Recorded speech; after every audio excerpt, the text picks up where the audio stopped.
Israa'el ganama kana alarmiin osoo hin taane abidda cimaa gadi roobaa tureen hirribaa dammaqxe. Misaa'eloonni Iraan irraa dhukaafamaniiru. Sa'aatii wal fakkaatutti haleellaan dabalataa Huutii Yaman irraa raawwatameera.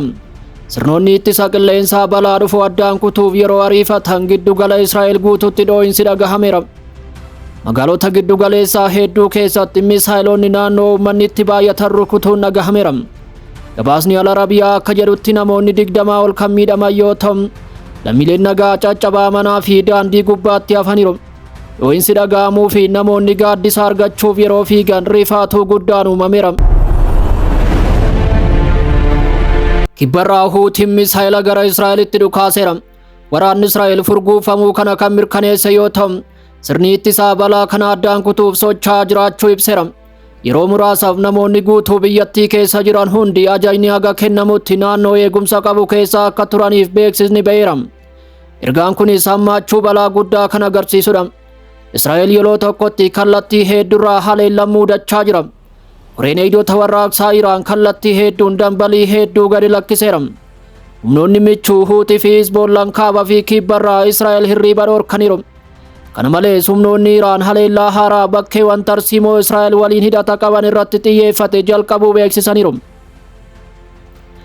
Ibsi waraanaa Iraan akka jedhutti haleellaan diroonii kibxataa halkan jalqabe haga ammaatti itti fufeera.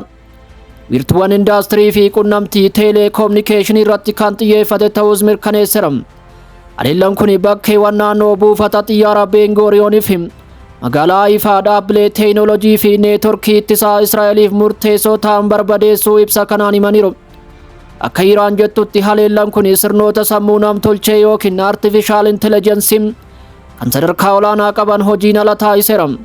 Qondaalonni Iraan teekinooloojiiwwan kunneen oomisha meeshaa waraanaa fi diizaayinii waraanaaf barbaachisoo ta'uu himaniiru. Taargeettiin biraa dhaabbata qorannoo AT&T waliin wal qabatee fi Haayifaatti argamu rukuteera. Giddugalli kunis sirna qunnamtii sadarkaa olaanaa, teekinooloojii duumessaa fi meeshaalee artifishaal intelijensii haleellaa waraanaa waliin wal qabatan ta'uun ibsameera. Akka Iraan jettutti haleellaan kun haleellaa Ameerikaa fi Israa'el dhiheenya kana bu'uuraalee misooma mataa ishee irratti raawwataniif haaloo ba'uu guddaa ta'uu himteetti. Akka weerarri kun guutumatti dhaabbatutti haleellaa cimaan akka itti fufus akeekkachiifteetti.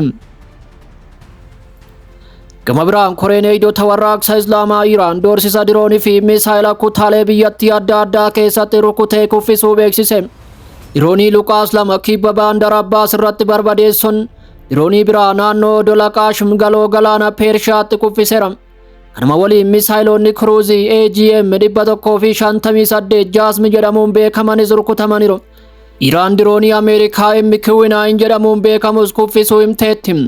Dirooniin kunneen sakatta'iinsa taasisuu fi haleellaa waraanaa ammayyaa keessatti sadarkaa olaanaa kan qaban ta'uun gabaafameera. Tarkaanfiin ittisaa kunneen samiin hagam cimaa fi eegumsaan kan guutame ta'uu kan agarsiisudha.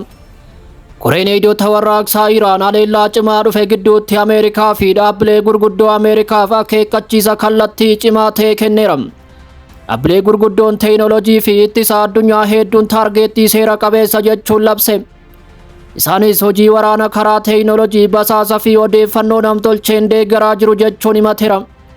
Tarree akeekkachiisaa kanaan dhaabbilee gurguddoo kanneen akka Apple, Microsoft, Google, Meta, Intel, Nadiva, Tesla fi Boeing kan dabalatudha. Dhaabbileen faayinaansii fi ittisa waliin hidhata qabanis maqaan moggaafamaniiru. Kanneen keessaa JP Morgan, Chase fi Oracle kan dabalatudha. Akeekkachiisni kennamee ifaa fi ariifachiisaa ture.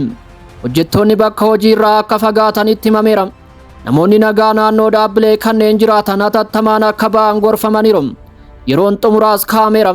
Lolli kana booda buufata waraanaa qofa irratti osoo hin taane dhaabbilee gurguddoo fi iddoowwan siivilii sirna addunyaa waliin wal qabatan illee tuttuquu jalqabeera.